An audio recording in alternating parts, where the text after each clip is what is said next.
आलमी दहशतगर्द तंजीम दाइश खुरासान को बड़ा धचका। पाकिस्तानी फोर्सेस ने दाइश के तर्जुमान खारजी सुल्तान अजीज आज़ाम को गिरफ्तार कर लिया।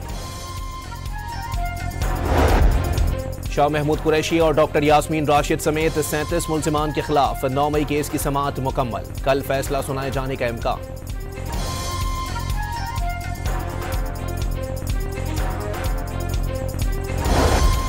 वज़ीर आज़म शहबाज शरीफ का अमीर कतर शेख तमीम बिन हमद अल सानी से टेलीफोनिक राबता। कौमी दिन के मौके पर मुबारकबाद दी। दो तरफा शराकतदारी को मज़ीद मजबूत बनाने के पुख्ता अज़म का आदा।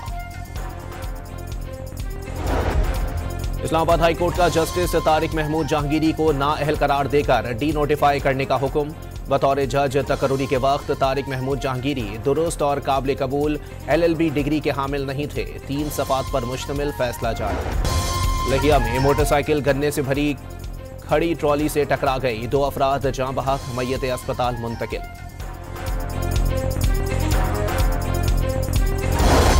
और हैदराबाद में 20 साला शादीशुदा खातून की मुबैना खुदकुशी। पुलिस ने वाक़ये की मुख्तलिफ पहलुओं से तफ्तीश शुरू कर दी।